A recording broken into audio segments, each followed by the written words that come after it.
जब दोबारा हमारी सरकार बनी 2023 में, तो सरकार बनने के समय से हमने कुछ निर्णय किए। वो निर्णय की जरूर मैं आपके सामने कुछ चर्चा करना चाहूँगा और आपसे मार्गदर्शन भी मिलेगा।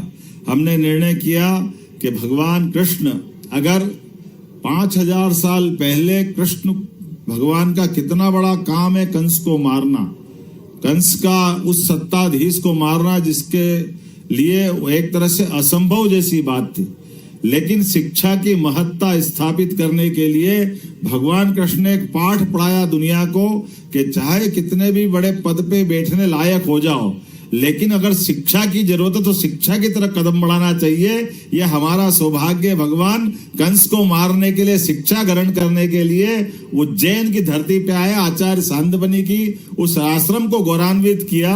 और हमारे लिए और आनंद की बात है, किसी भी शिष्य की पहचान अगर होती है तो शिष्य की पहचान उसके गुरु से होती है, और गुरु से होती है अर्थात उसकी शिक्षा से होती है। हमारा सौभाग्य है ये पवित्र गीता आचार्य सांदीपनि को हमारे सामने उत्पन्न करती है कि हमारी गुरुकुल परंपरा कितनी पवित्र है, हमारी शिक्षा की व्यवस्था कितनी उन्नत है। एक ऐसे कोलाहल भरे भीषणतम युद्ध में जहां लोगों के उस शंखों के नाद से, वाद्य यंत्रों के हुंकार भरने से जिस प्रकार से धरती कंपायमान हो रही है, ऐसी कंपायमान होने वाली धरती पर भी शिक्षा याद रहे।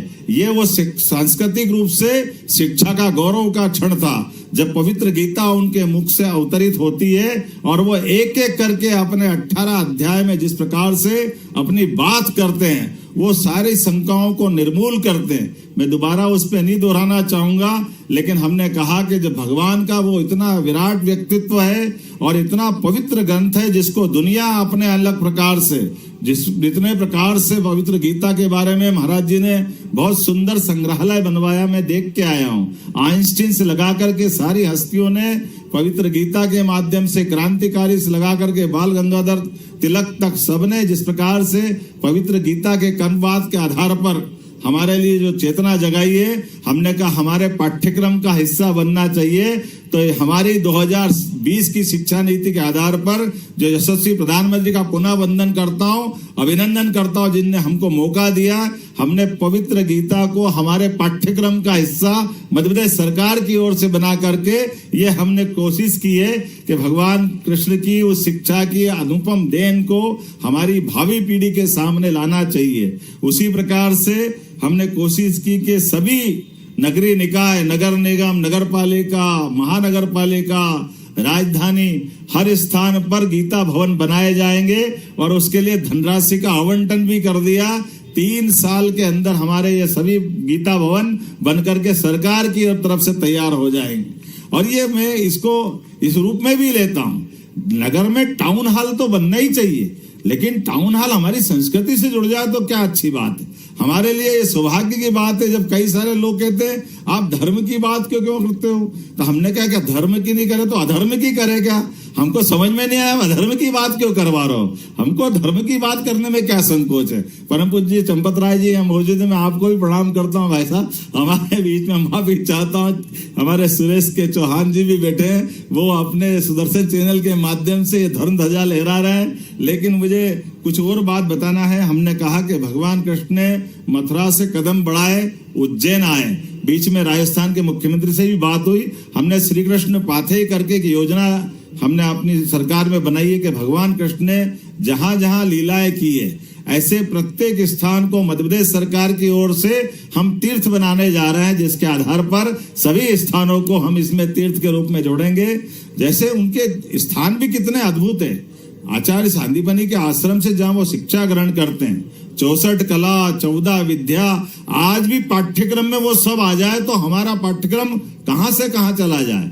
लेकिन हमने प्रयास किया सरकार के माध्यम से सांदीपनि आश्रम में चित्रों के माध्यम से आने वाले लोगों को भगवान की उन लीलाओं से परिचित कराने का प्रयास किया। कृष्णायन करके एक संग्रहालय हमने भी बनवाया महाराज जी, जिसमें भगवान कृष्ण की उन सारी बातों को समाहित करने का प्रयास किया। दूसरा हमने कहा कि जन्माष्टमी का जब पर्व आया तो जन्माष्टमी हमने कहा छुट्टी क्यों होना चाहिए, छुट्टी तो होना ही चाहिए, लेकिन स्कूल कॉलेज के ताले खुलवा करके भगवान कृष्ण की लीलाएं एक विद्वान व्यक्तित्व का लाभ बुला करके हमने उस पर भी सबको जागृति का प्रयास प्रारंभ किया। इस बार जन्माष्टमी बहुत धूमधाम से मनाई गई है पूरे मध्य प्रदेश सरकार की ओर से। हमने कहा भगवान कृष्ण के जीवन के विविध पक्ष, जैसे मैंने शिक्षा का बताया, ऐसे कई पक्ष सबके बीच में आना चाहिए। इसके अलावा हमने एक निर्णय और किया जो गोवर्धन पूजा का महाराज जी ने कर दिया है। अब तो ये गोवर्धन हमारे बीच में, भगवान ने गोवर्धन पूजा के माध्यम से इस प्रकृति प्रेम का एक अपना विलक्षण मार्ग बताया है। इंद्र के केवल चाहने से वर्षा नहीं होती, इंद्र के चाहने से इंद्र अपनी मन में भाव कुछ भी बनाए, लेकिन इस पर्वत नदी पहाड़ के साथ हमारी वनस्पतियां नहीं हो, वन संपदा नहीं हो तो कहां वर्षा हो सकती। इस यथार्थ को भगवान ने, कृष्ण ने सबके बीच स्थापित किया। तो हमने कहा कि ऐसी प्रकृति की लीलाओं में गौमाता का भी स्थान है और वन संपदा का भी स्थान है।